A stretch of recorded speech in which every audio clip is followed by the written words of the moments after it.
Hey everybody, it's Damien Gergier from The Break It Down Show, and today's guest is Eddie Gore. A Nashville native, is one of the few producers in the record business possessing the great ears of a player-arranger with the ability to engineer the most demanding recording in any musical style. Check out Eddie's work at eddiegore.com or at eddieandjusty.com. Kyle Lenning recognized Eddie's amazing gifts and hired him as his production assistant.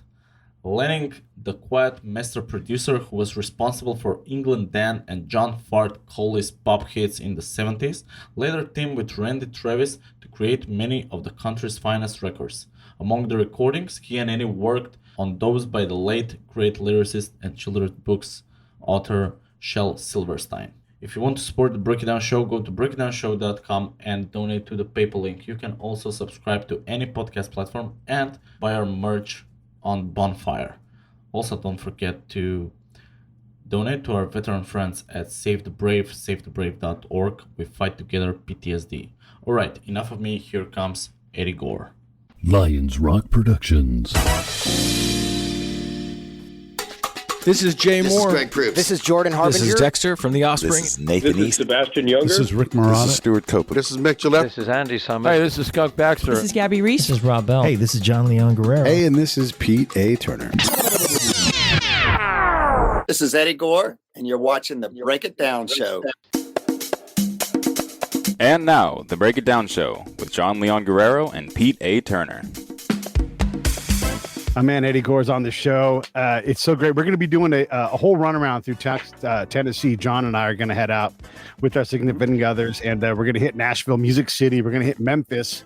And so in order to do that, I had to start getting to know folks in Tennessee. And Eddie was one of the first people that I was introduced to. And I just wanted to say thanks for hanging out with us. I love what you do. I love the building you work in. I love the guy who owns that building.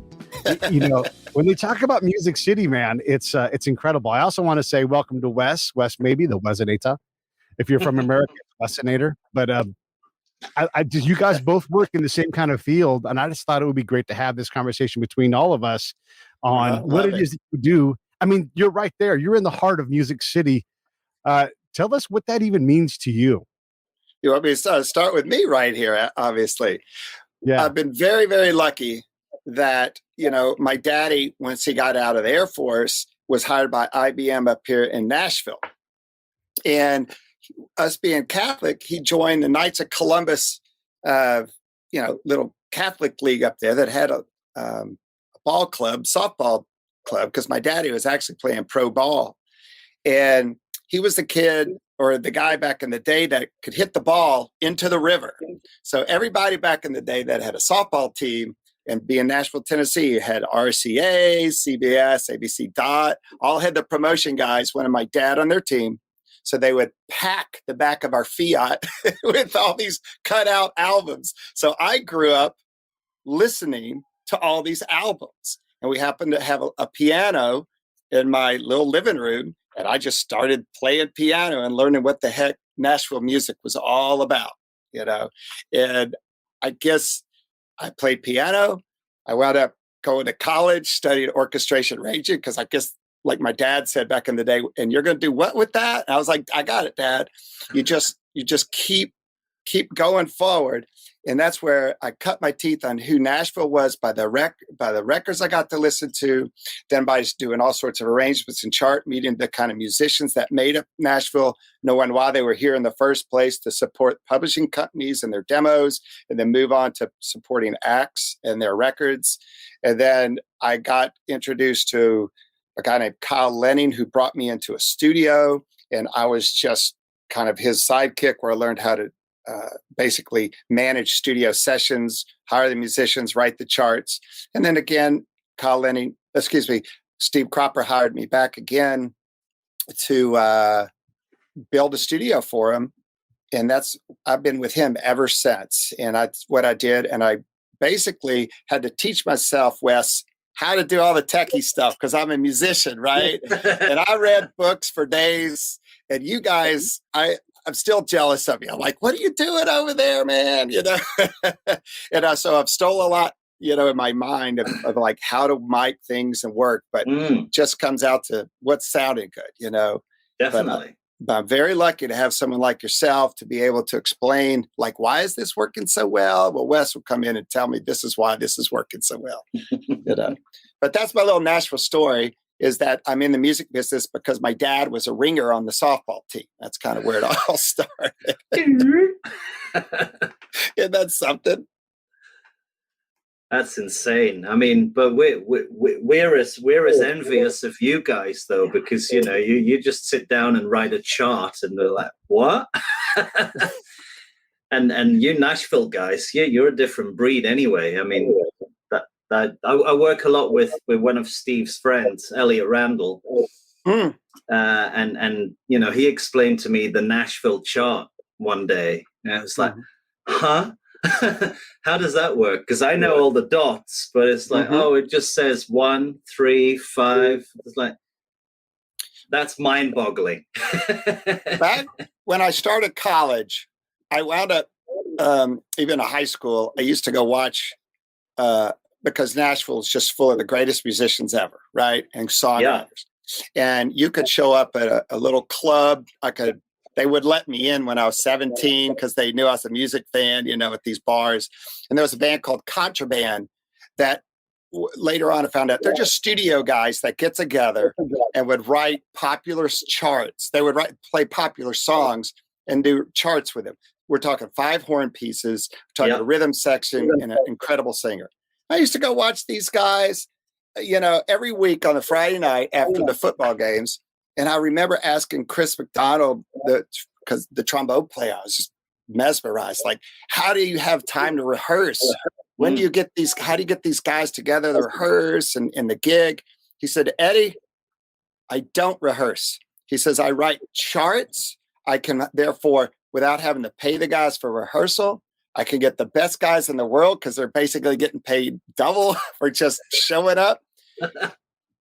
And I said, after hearing how great the music was, in my mind, I could still remember, I'm never rehearsing as long as I live.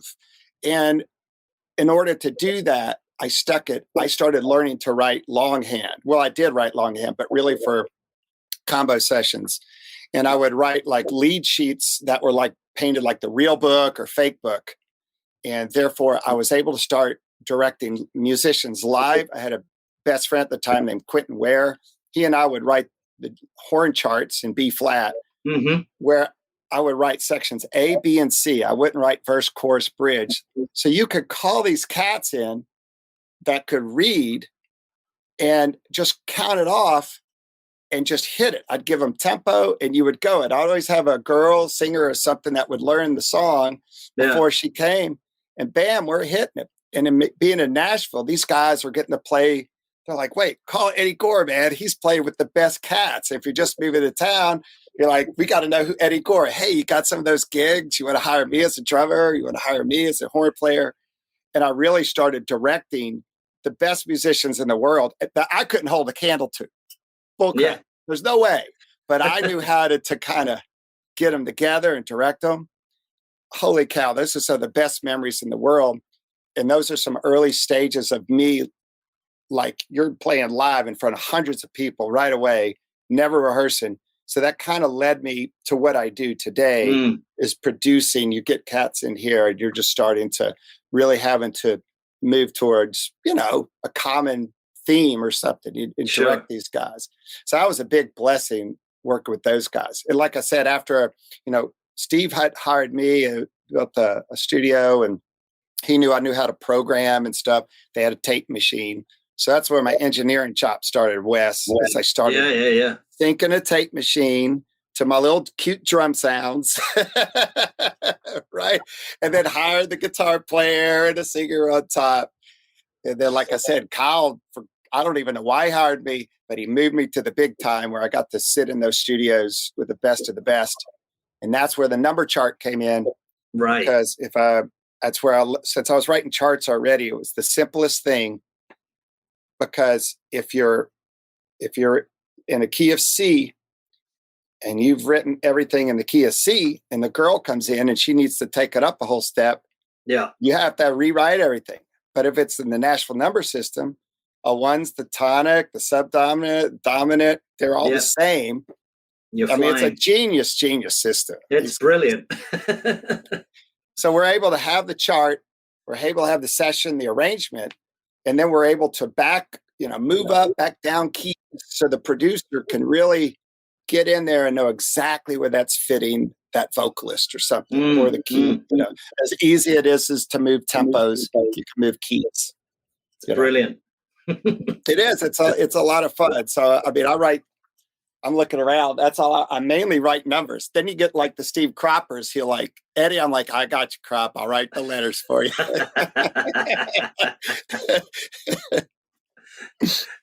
Excellent.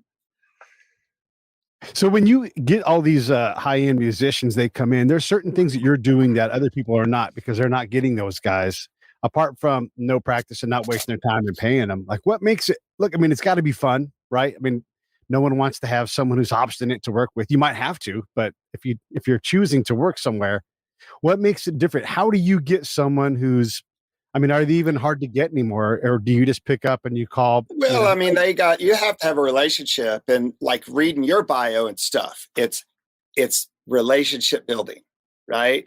And actually you have to judge personalities in -3 seconds and kind of fit, literally, and you have to fit where they live, and I'm pretty damn good at that, kind of figuring out, starting to communication, what have you. And through the years, because you're listening to them and you're not talking, and you just let them go and be themselves. And if you could just let them build a very comfortable environment, they're going to say, Eddie Gore's the best person to work with ever. And you have done nothing except make them feel comfortable, and also been a pro at your job by having the arrangements and stuff, right? But I'm not touting myself or anything. But we do have a whole lot of fun. My favorite line that Cropper told me recently, that Duck Dunn used to say, they would get in there in a session, and Duck would sit down and goes, all right, boys, we're not going to make work out of this, are we? No, we are not, Mr. Duck. That's right. That's something that's right up your alley, Wes. I mean, you do the same thing. Like, so just for those that possibly don't know Wes either, but Wes obviously can do everything engineering, and he can make sounds. He talked about one time, Eddie, he's like, I need to record this cymbal, and I bang it and put it into a pool of water and record that. I need that sound. He just, it does all this kind of crazy stuff. But when he goes to NAMM, one of the things he always talks about, and for those who don't know, NAMM is like the music industry's convention, right? And it's for everybody. Association of Music Merchants. That's right. They do one where you guys are, and they do one where I am, right? Like 10 minutes from my house. Wes always does a talk on, the brain part of it, and like what he has to do to get UB40, who we did an album for, Matt Hoy, who's constantly throwing out hits. He gets those guys to be better than they probably believe they can be. So Wes, talk a little bit about that and what you hear Eddie saying and how you guys overlap. Well, it's exactly what Eddie's saying. It's like it's making sure that everybody's comfortable, and like just a little example. On Saturday, we did this sort of little bit of all-star recording. It was for the Teenage Cancer Trust charity. So we went into beautiful Mark Knopfler studio. He very kindly donated the time. But it was Brad Scabies from The Damned, big drummer, Horace Panther from The Specials, another big ego, John Klein on guitars, Kevin Eldon, comedian, actor on vocals, Nick Lowe producing. And it's this huge studio, and some of the guys were like, oh my God, it's like a little bit intimidating, it's this amazing environment, and you kind of feel Nick Lowe sitting there. There's a 72 channel Neve desk, and it's all a bit, whoa. How do you make those guys comfortable and think about the music rather than being on the spot? And I think that's the overlap. I mean, I don't call myself a producer. I have to sometimes produce, but I'd rather work in a situation, where I'm sitting at that desk and I'm creating the sounds, and someone like you, Eddie, is just sitting there going, that's cool, but can we make that sound a little bit more purple? Yeah, sure, I'll do that. And it's that interaction between the two of us that then translates into the room, because those guys will feel, oh, we're fine, we're safe, we can do whatever the hell we want. And then magic goes down to tape. Now you're being just as creative by going to some of the hardware and making those sounds and doing soundscapes for your producer. Yeah, but that, in my opinion, that should be almost irrelevant or invisible to the guys in the room playing. I mean, that's between you and me. And the feedback they get is that they go, "Oh my God, I sound great," and that makes them perform better. I hope. Yeah, I need Wes over here. He needs to be over at Studio C, no doubt. on that little Series 75 over there. Oh yeah, that's exactly right. I got this. It's a 1980 console, and one of the consoles I learned to work on was a PV desk because Steve Cropper had built a guitar, designed one for PV, and they're like, "Here, y'all need a PV," So I grew up, and God bless them, but it was a board set up very similar to this. So I'll never forget when I got to go across the street when my friend Chad had said, "Eddie, you need this Triton. It's just been sitting over here." The guy from Alabama had bought it and just had been sitting there. So I was like, okay, let's make a deal. And I bought this Trident, right?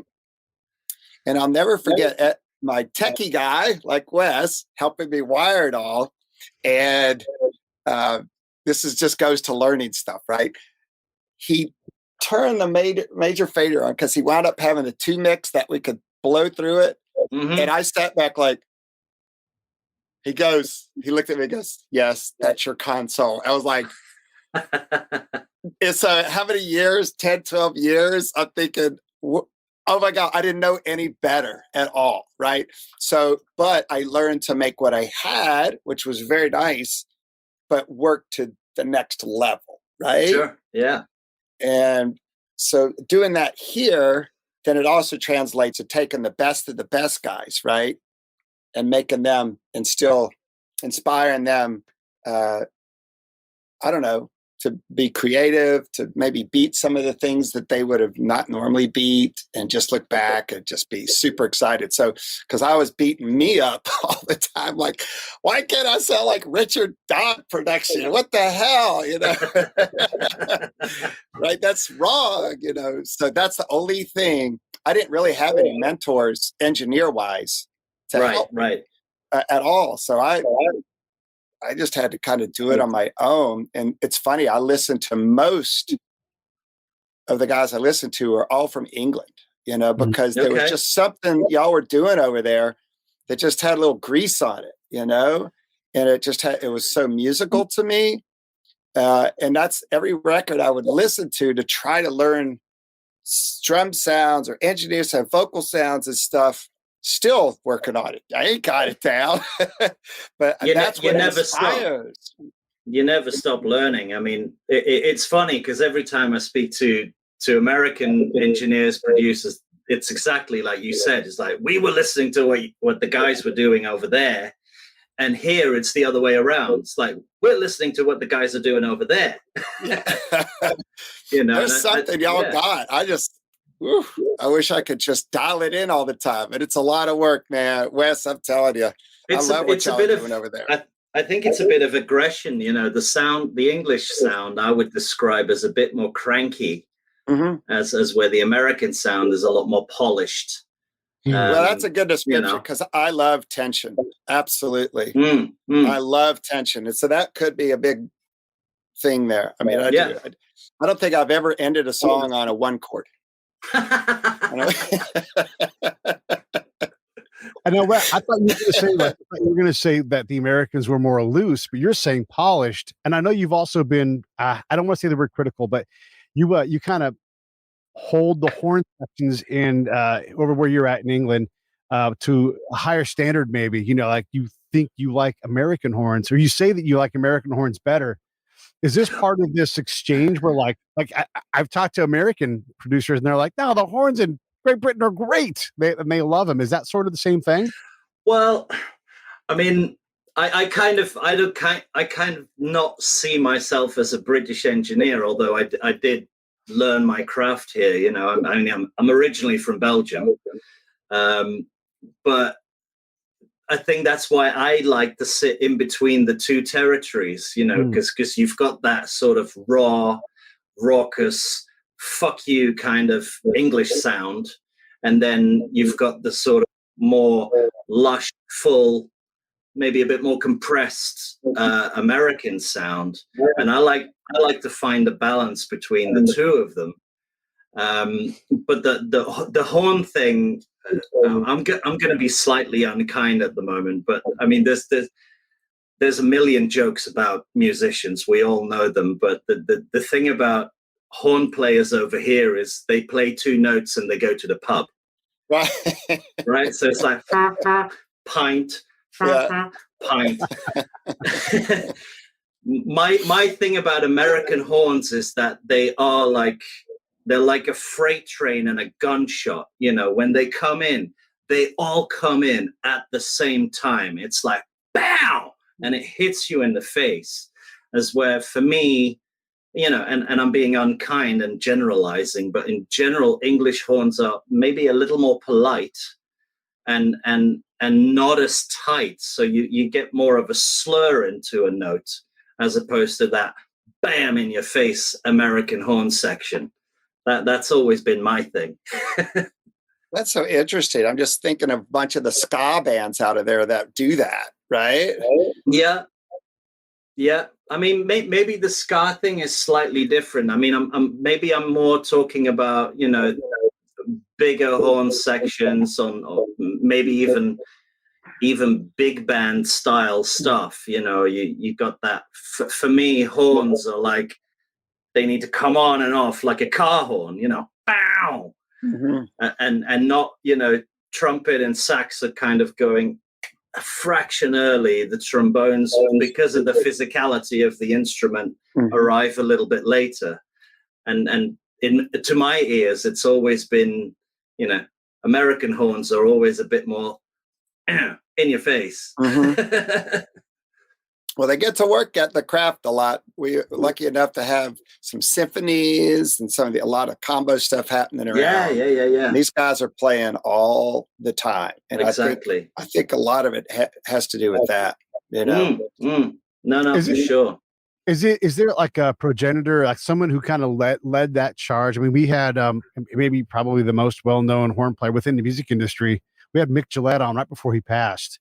And he talked about how like he would instantly, like he just had that download from God style knowledge of the horn, right? And so he goes out and he's the Tower of Power horn section. Like we have horn sections that get hired out specifically to come blow the back of the room. And then there's Mick standing in the middle of it, and he's instantly writing, you know, on stage live for the Rolling Stones and changing how they perform that song for the rest of their time performing. Like we need to have horns no matter where we go. It may not be Mick, but it's someone like him that is that klaxon call that like changes everything. Maybe I don't know, you guys are the industry people, but what do you think about something like that? Is it one dude who just does it and changes it for a long time?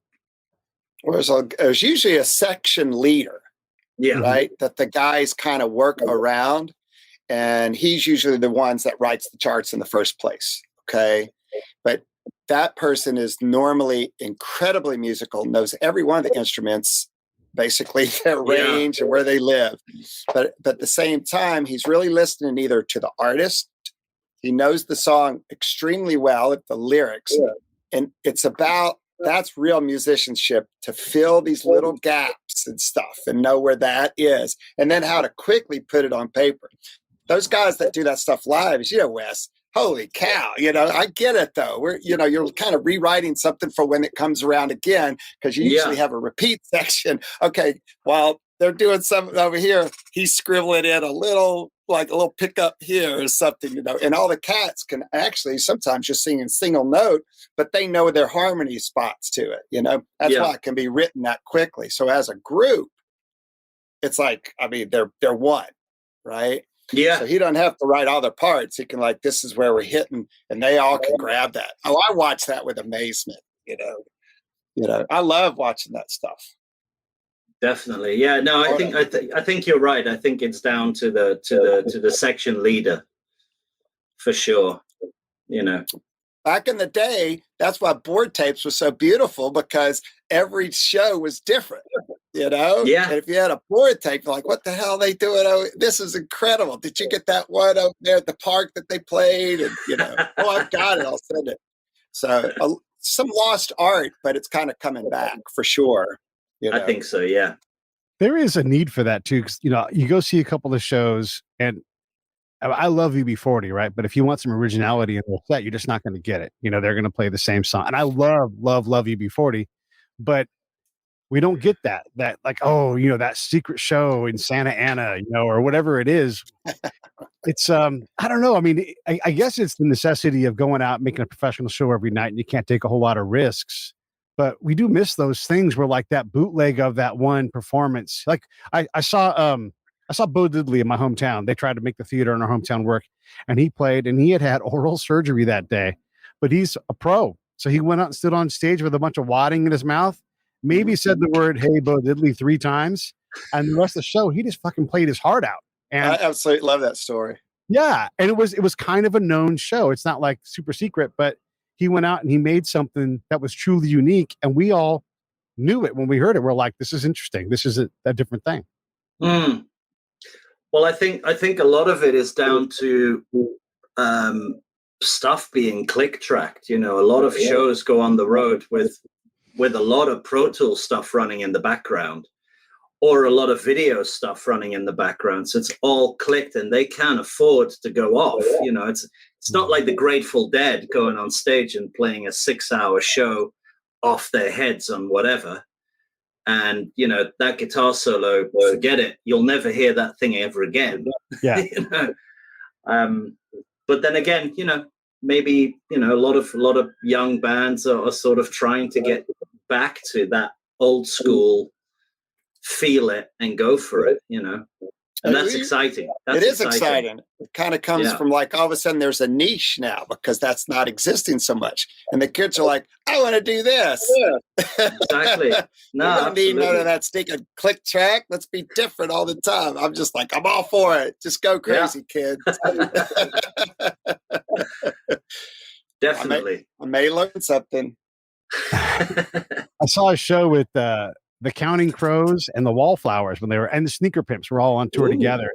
And it was, I guess, like maybe the last show for the Wallflowers. And all of a sudden Barney, this is in the 90s, Barney the Dinosaur comes out on the stage. Like, they had hired a guy, and just kind of cutting it up a little bit. And then the lead singer from Counting Crows, Adam, he did like a 20-minute version of, Mr. Jones and Me. And it was like, man, this is a really, really long version of this song. And so you still got to land it, right? Like, it was fun with the Wallflowers. And I'm sure if you're in love with the Counting Crows, you probably love the 20-minute version of Mr. Jones and Me. But if you're just there to have a good time, you're like, man, Adam, seriously, let's move along here. That's pretty funny. But a great band. Counting Crows was a band. Yeah, no, and so they could do that, right? They weren't on click tracks and stuff, Right. Exactly. And that's a beautiful thing, and a great band at that. Great band. Yeah. It's a high wire act, right? And sometimes you don't always land it like you want to, but you take those risks. And we are missing some of that risk taking. That's what makes it fun, right, Wes? It's total fun watching them. Are they going to make it? Are they going to land? Yeah, they did it.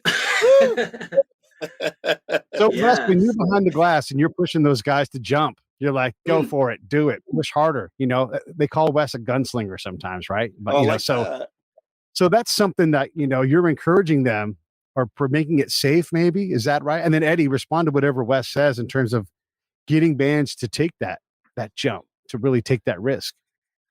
Well, I think it's twofold, and it kind of goes back. I think it says that on your bio, Getty, about the psychology of it. It's like, I think half of our job is being shrinks, making people feel good, making people feel secure. Because artists are not secure beings. They got a lot of issues, and that's why they make amazing music, because they got all this stuff that they need to get out of their system. So it's it's making them feel comfortable. It's making them feel secure that they can pour their heart out. And also maybe a little nudge into a zone where they're A, they wouldn't have thought of going, or B, they wouldn't think they are comfortable going. But when they do, then you get fire. You get magic. You know, I mean, we've had Ray on the show a couple of months back, and I'm afraid to admit I made that woman cry during the recording session. Yes. But the fact that I made her cry brought back the original emotion of the song when she wrote it, and she just delivered a one-take vocal that made me cry in the control room. I was like, wow, this is amazing. And that translates to tape, and the listeners are going to hear that. I know that experience well, where sadly, but it's fun at the end, and the artist at the end of the day is like, I can't believe you got that out of me and stuff. But when it's happening at a time, you got a female there, and you're beating them up, not physically, but like because they have more to offer and better. Yeah. And in today's world, we're able to comp real quickly, move things here, send different melody ideas and stuff. And I don't know, they hit a wall or something, but you just can't let up. Sometimes you have to, sometimes you're like, no, if you're in the moment, you're going to get it. So I remember this girl Clancy, sometimes I full on cry, like you said, just because I was pushing her. But whoever's watching, it's a gentle push. It's a tough It love is. push, It is. right? I'm not being this mean old record guy, but it's like, I love the psychology. It's a tough love thing. And you're really wanting them to leave with something that they'll never forget, the best take, because we're in the music business, not the music hobby. We have to compete, right? So, but at the same time, you want to do it for themselves.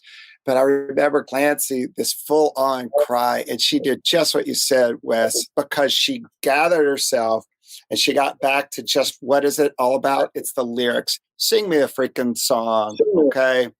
And at the end, I still get misty remembering this vocal on that one in particular. It's one of the most incredible vocals I've ever, pulled out of somebody, and that's, it's a trust thing. Gosh, it's a trust thing. All right, this is because you've got to earn their trust to get them into this very volatile situation. But if you can do that, you'll have their trust forever when it comes back around. Yeah, right? No, absolutely. What does that look like, though? I mean, I have to build trust to do the stuff that I do here, but also when I was in Iraq and Afghanistan, I had to build trust, and you don't have trust until it's there. You've tested it. It's there. I mean, I know everybody's a professional. We had Mandy Barnett on the show, and she's a singer in Nashville. She works all the time. She's well known in the industry, right? But she can still walk into a room and be like, "Holy cow, look who's in the room with me here," and I'm going to be the one singing. Like, there's all these different levels of trust and risk that are going on. And again, Mandy's a pro; she can do the job, but that doesn't mean that's part of what makes her great today. Right? Still, right. Because of that incredible attitude she has.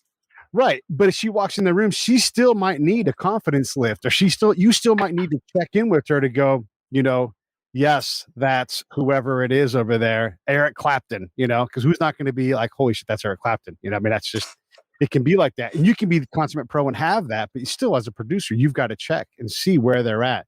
You've got to understand where your trust. So what does it look like? Whatever kind of trust you have to build, how do you know it? But more importantly, how do you test it to make sure that it's where you want it to be? Over to you, Eddie, first. Well, I'll tell you, first of all, I'm a pre-production crazy guy. I am all about being prepared. All right. Super, super prepared. I was just in the studio. We had Audley Freed. We had Greg Morrow. Never played with Greg Morrow, drummer. We know each other. But here he is. He's been one of the top calls in the universe forever on drums. And here he is in my studio a week ago, right? And he knows me. But all of a sudden, here it comes. It's like, it's Eddie Gore guy. I know him. He's good what he does, but is he a joker? We got a whole new thing that we're working on. And because you kind of know when to direct and when to just let back and let them be musicians and what they do best. But if you start coming in and maybe trying to control a situation of telling this guy what to play or how to play, you can lose a whole lot of respect. But what if you learn how to listen to them first? Listen, but with your prepped charts, your ideas, tempos, just let them do their job. That little bit of respect and professionalism comes back tenfold when they're like, when you go back in, you say, Greg, that thing that you were just doing on that second chorus, that belongs in the first chorus. That here, let me place back. All of a sudden, they're like, absolutely, blah, blah, blah. But there's too many folks in our business that want to start directing, and the dude hadn't played one freaking note, and it's like, listen.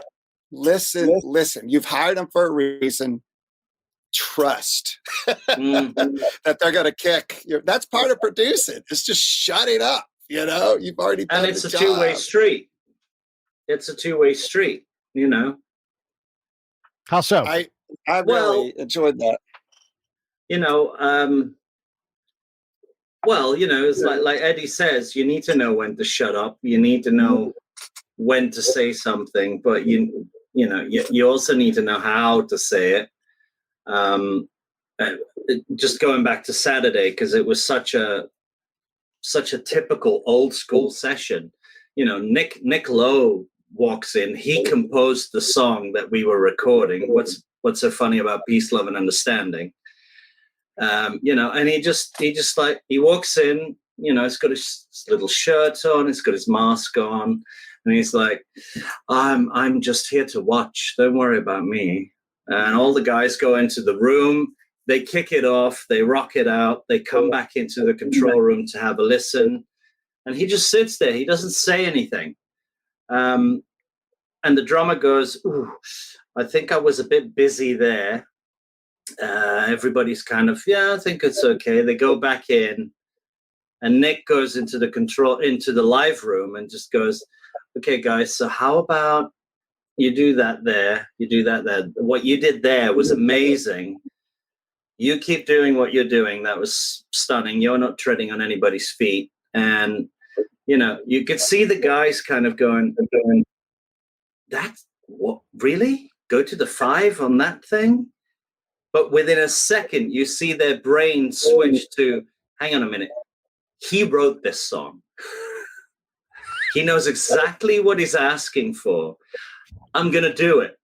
Next take, they do it, and you see the eyebrow kind of do the thing. And it's like, yeah, it works. And then we're off.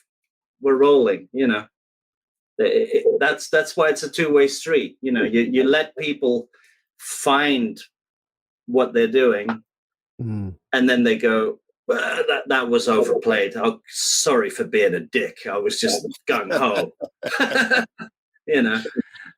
So true. It's teamwork. It is teamwork. I don't think it is, I'm the producer and I'm right, or I'm the drummer and I'm right. No, it's teamwork, and you feel each other out. And if you're just doing one day, that feeling has to happen quite fucking quickly. Yeah. If you're doing a week, you've got a little bit more time. But like you said, pre-production, there's a lot of that shit you can get rid of. So we've been over here in the RCA building now, Studio C, for 6 years. And Steve Cropper, who has an office here, we were invited then. And I'm also with my business partner, Justina Kelly. But the last session we did at Insomnia Studio, the one I built on June 30th, was a Christmas thing that Cropper was producing. And it was called Make Christmas Merry, Baby. And it was a redo. And I remember I had called, there was a drummer that a lot of times I'll call, as a side, who don't I know that I need to know? and if to one of the guys on the session, right? And they'll understand me enough to say, hey, so I'll call folks sight unseen because I trust somebody enough. So anyway, so remember this one drummer being on there. It was a 5-piece band. Cropper was leading up the session. And there was a lot of talk about what we're going to do, how's it going to play, how the arrangements is. And then it was time for me to press the red button. We play it through. Cropper sits back and goes, let's listen. That was the take. The musicians are freaking out. They're ready to be there for 3 hours. But Cropper, I always said, he teaches without saying so much. And it was almost like, guys, listen, you just listen. And they're, they're ready to redo and do as Nashville does, right? And it's like, let's listen to that. And they listened. I can't express how much of a teachable moment that is, even with some of the biggest guys in the industry, because they're so worried about being overproduced. Let's do it again. Let's retrack it. Usually by cats that don't know what the hell they're listening for. But Cropper does it. That was one of my favorite. Another teachable moment is like, y'all are pros. Y'all just played it, and it killed. And it wound up being this film and all that crazy stuff. But I love shutting up and listen. I guess that's what I was going to on that, Yeah, definitely. That's a great story.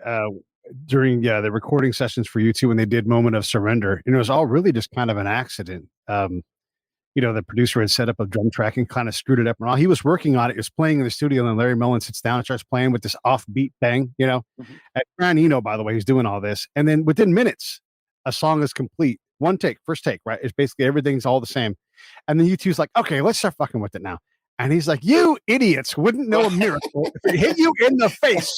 But I mean, that's him saving, they've saved him. They've got that trust to go, oh, okay. And then it does become one of the signature songs from the album. There's me using U2 example, but this is one of the best bands in the world. It's a good one. Yeah, they love to work songs to perfection. And he's like, stop, don't, this one's good. You've done it. It's a miracle. Keep it, but it's hard to get people to necessarily believe in that, I would imagine, especially that's a producer's job. It is right there. I mean, it really is, Interesting. It's a big part of the job is to know that. Can you be wrong with that miracle and be like, it's a minor miracle. Never mind. Let's bring some tambourine in. Oh yeah. That's why I have, some fix-it stuff up here. I wasn't wrong. Look at that. I think the tambourine was going to be there the whole time. Yeah. No, I will say the need for computers and stuff today that I've been fortunate to kind of grow up in that area is because as budgets for bands, studios, and records, they just really started getting smaller and smaller and smaller. We don't have the time to set up a band. There's a few folks that do. The guy just down the hall from me at Studio A, they could rent out a place for a month and just set up camp, and that's one way. The budgets I have come in, and a lot of folks, you can't really afford that. So stuff like Pro Tools or Logic or the DAWs today allow you to maybe, if you could have a singer before, just sit there and sing, come back again the next day and sing and sing and sing. We may not necessarily have that kind of time because it's costing $1,000-something a day just to run in here. So if you could get in here and you could get some of the takes, there may be a few words or a line that she's saying better in a chorus early on that you can rob and borrow, where cut it up, where back in the day you had the tape machines and you could do some creative edits, but not like today. And so that this has really served the necessity of being able to help to compete at the highest of levels, maybe not with the highest of budgets, Sure. and us creative guys have been able to use it more on, I'm going to fly these chord changes to the verse real quick just to see how that sounds because I don't have the whole band in here. I could just do it real quickly. So I don't know what got me off on that tangent, but the smaller studios and sometimes the smaller budgets if we're good enough, we can get in there and try different things a lot more rapidly to compete. Maybe with the guys that can spend a month, on 4 songs, where we may have a week or something, That's it. What are the other, and the end of that conversation, I'm curious, I put Brad's question up here too, talking about like home studio and the access to DAWs and all this stuff in your home. You can do incredible things in your house. We had Chris Merrick Hughes on, and he's like, a lot of people just don't need my help anymore. Like there's a market for what I can do, and it's not like it used to be. Tears for Fears, honestly, can just sit there and just do this stuff themselves, and they no longer need someone like Chris Merrick Hughes until they need him, of course. But how is that changing the marketplace? Why does someone even need to go to a studio if you can buy all this stuff for a relatively small amount of money? You can buy a plug-in that will give you Studio A sound, right? Mm-hmm. Or whatever room in the Capitol Records building, you can buy something that emulates that. So what does the music industry do to keep going? Like how much more small can you get, or can you continue to get smaller and smaller? And why does a band want to go and record live where you are at the Village? I've recorded at the Village before. It's incredible to see all the history on the walls, and there's value in that. But, it's like buying a BMW versus a Honda motorcycle. You're like, the Honda works pretty goddamn good, There's a great story about Chet Atkins, speaking of. Yeah. About Chet doing one of his, he used to play sometimes live at these little just guitars and stuff, playing at some bars and stuff. And this guy came up and said, Chet, said, man, that guitar sounds great. And Chet handed him the guitar, said, now how's it sound? So if you'll take that to the modern technology, okay, right. Eddie, you can now have a $4,500 type microphone for $400, right? Okay, you can have this computer that does all the work of all these tape machines and everything's in one. Great. Or somebody's got all this gear, Eddie, and blah, blah, blah, but it's your ears. I swear, it's just how does it sound and who's got the right ears and the better ears to know how to put it together.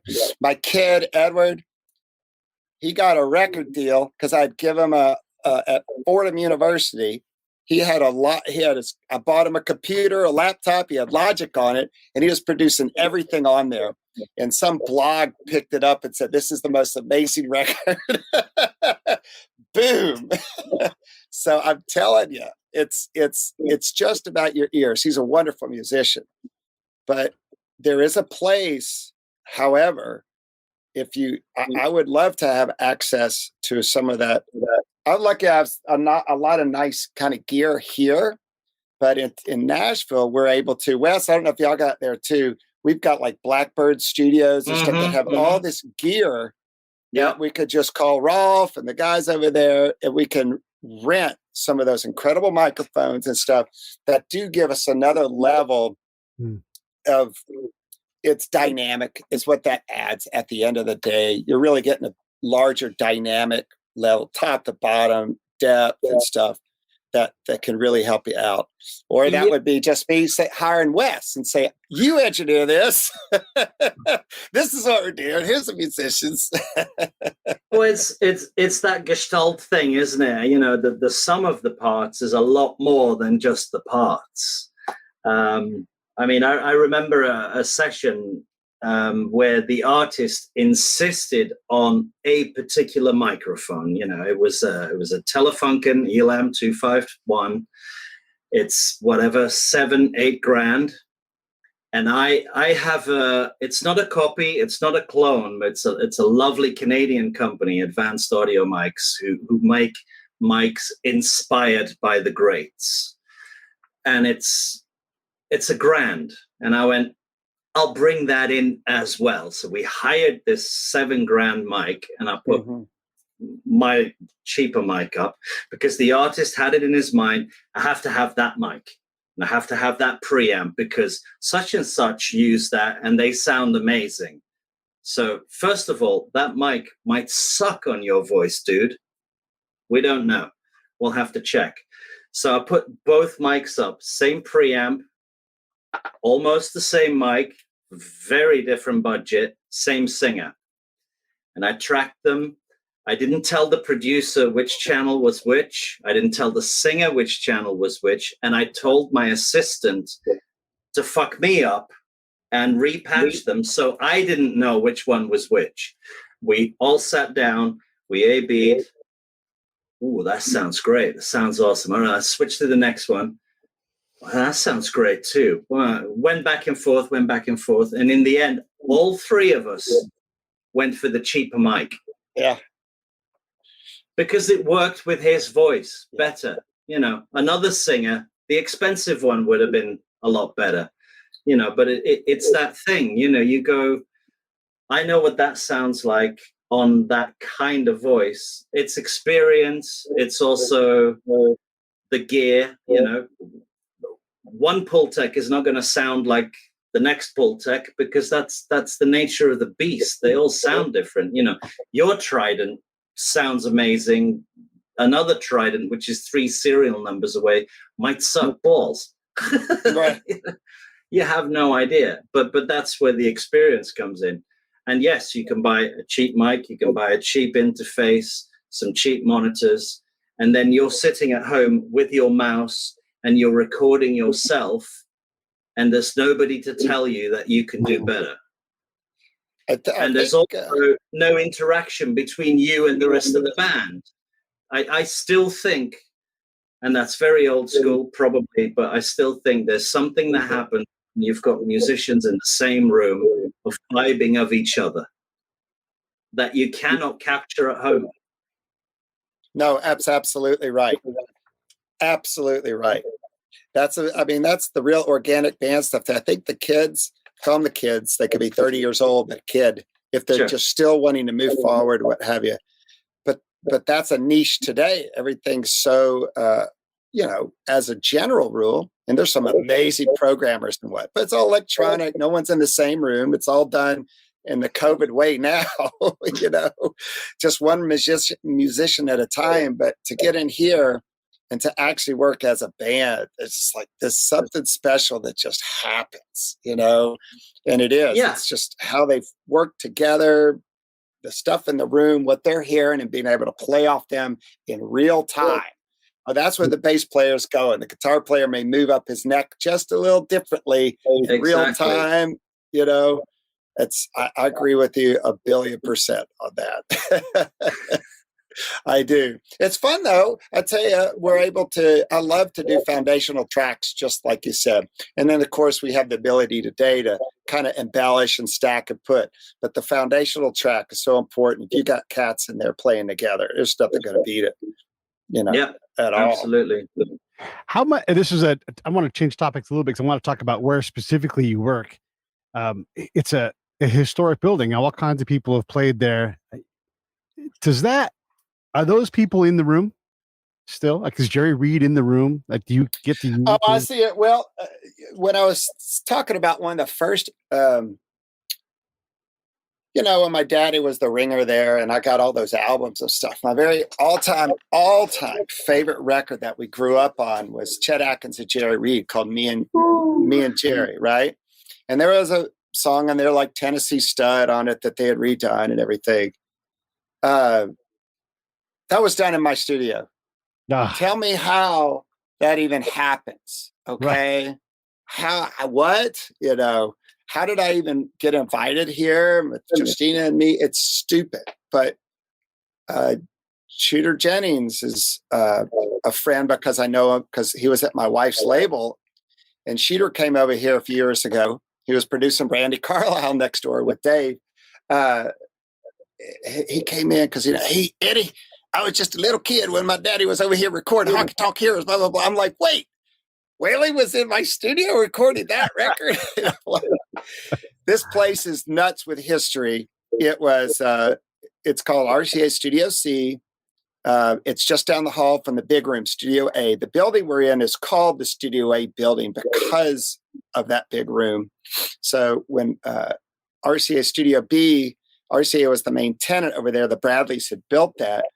And they built a bigger room, or excuse me, a bigger studio with office spaces. I guess how it works with RCA guarantee you that there'd be a small tenant in there. And they built, it's kind of wild, this humongous room, because they were going to put orchestra and strings in there because they wanted to compete kind of in the pop world. Well, quick story. They failed miserably. So next thing you know, strings and orchestra all over country music, the Nashville sound. Okay. That's just a little piece of quite a bit of it, you know. Well, Chet, in this part of the building I am, was head of A&R, and this was his office. And in 68 or 69, when RCA then occupied the whole building, they moved upstairs, and he built this smaller studio called Studio C. And even in my, I don't know if you could see it, but I even have a picture of Roy Orbison singing right in there, which is kind of crazy, right? Yeah. And this is a room that's we're right at the very end of Studio A. So the big rooms on that side, and I'm over here. And when Aubrey Preston, who had saved the building, had invited us over because they knew we were losing our studio, he was like, Eddie, why don't y'all come over to Studio C?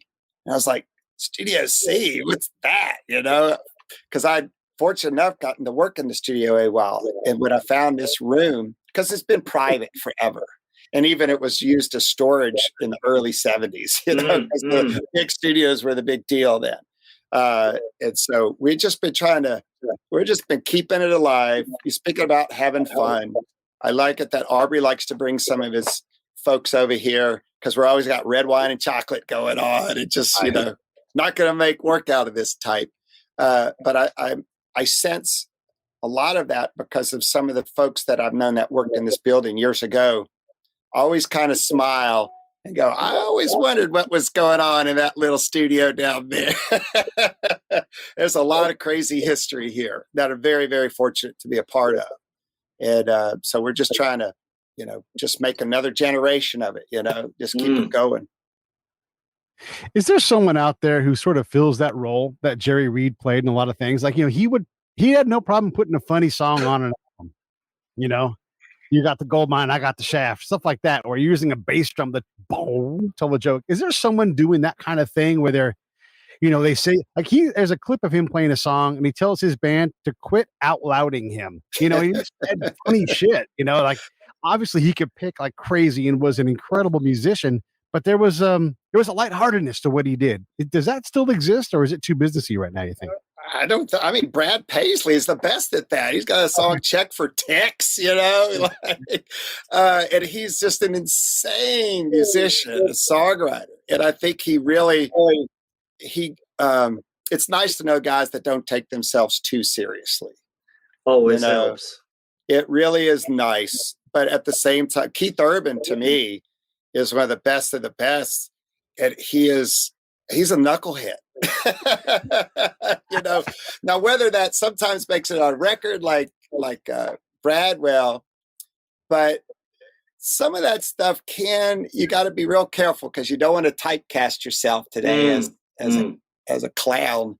Yeah. And Jerry Reed was a clown, but but his talent. So maybe that's what worked again. It's undeniable. You know, his talent. I love that you brought up that. Love that guy.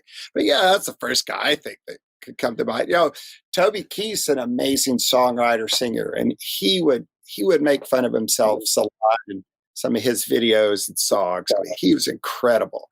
He's awesome. Yeah. You know. Yeah, I guess like that song, I'm as good once as I ever was. And the video with it, brilliant, great song, hilarious. You know, we all get it. He makes me smile. Trust me, that guy makes me smile big time. You know, and his song about his buddy Waylon. You know, not Waylon Jennings, but Wayman Tisdale. Sorry, Wayman Tisdale. That makes me cry. He can make me laugh and cry in 2 songs in a row. He's just incredible. Mm-hmm. He's a special one for sure. And, I'm trying to think of some of the other crazies. But anyways, it is room for that. And there are some folks that are very, very capable. But I think I think at the same time, we couldn't say, okay, well, who's Jerry Reed too? I think he had his lane and there wasn't anybody else that occupied it. And I think that's probably what it is, you know. And there was also a thing with Jerry Reed where if it was time to get serious, the band backed the fuck up. And he got to where he brought that camera in close, and that was it. And that's when you knew that, like, we're not joking around anymore, you know. I mean, he might crack a couple of jokes while he's doing that, but you knew it was serious business time when the band did stop out louding him. Yeah. That is a lot of fun. When you're just confident in yourself and your band and your product and your brand, it's a beautiful thing. I guess that's what we're all here for eventually, right? See if we can get to just a little bit of that level. You know, that's a dream. Not make work out of it. That's right. Don't make work out of this. Have some fun. Hey Eddie, what's your pitch to that band that's like, man, we got to go to Nashville and go record in studio. We gotta get some of that Eddie Gore love. What do you want to tell them to put them over the top, make them say yes, and get in that car that won't barely make it and come out to you guys and spend all their money on making this? Well, I tell you what, early on, you know, when you're struggling and you're like a new kid on the block and you got your studio and you're out there and you're a producer and you're fighting for some work. Because I have a gift of leading the band and stuff. I mean, it was work and leading folks. But back in the day, I'd lost some work to, you know, some shinier people. But at the same time, they'd come back to me and say, Eddie, we didn't like what we got. We've lost out on money, but would you try to do a little with us? Absolutely. And I think it's really, I am artist-centric. I'm all about their voice in the marketplace. I'm here to find who they are. I know by definition, as an artist or an individual, you are unique. So right there, if I stay out of the way, everybody's saying, what's going to make me different? You're going to make you different.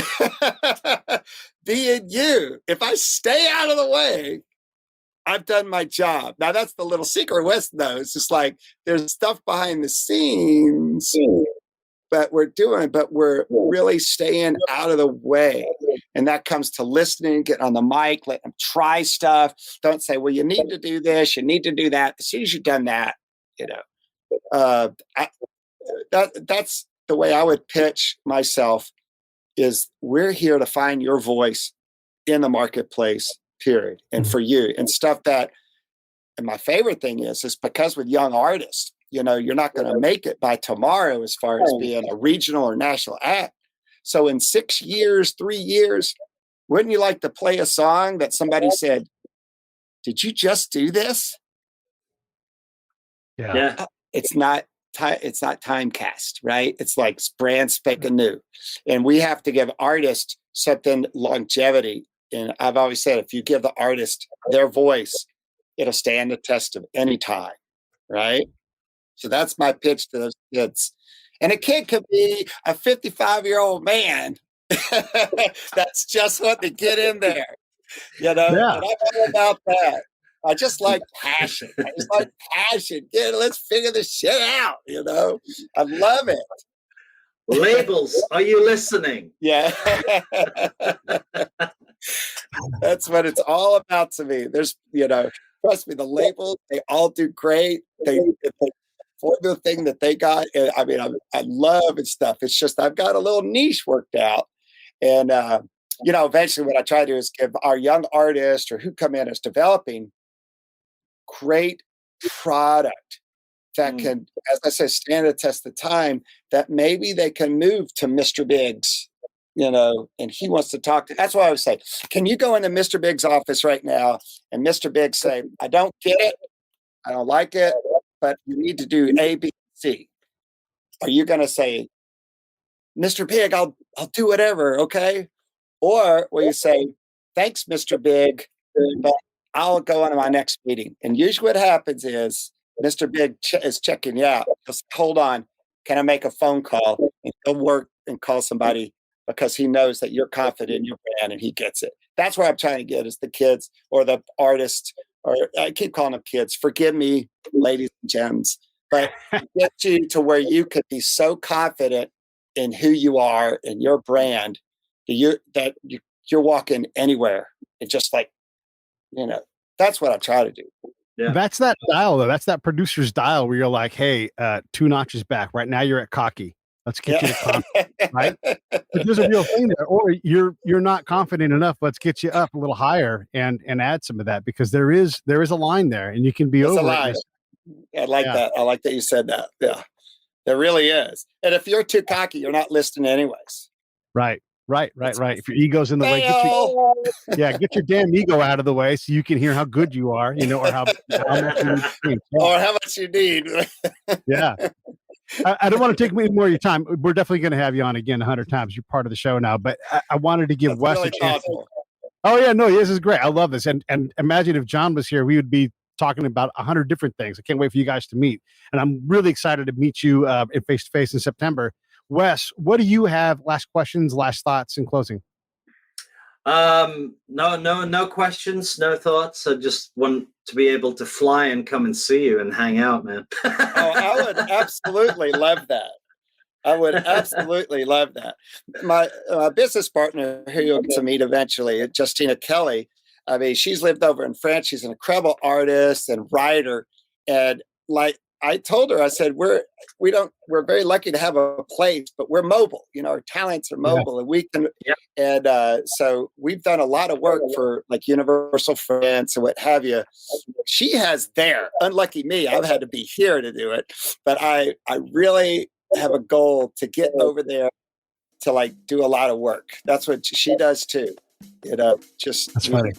We all want to go like this across the world, because Wes wants to come over here more. He had it locked up. Pandemic came and made that hard. But we're always trying to get Wes over here. Gosh, that would be awesome. And I speak French. Oh, well, that's good because Well, Justina speaks French fluently, and every other language I know. She's just one of those. But how's that work?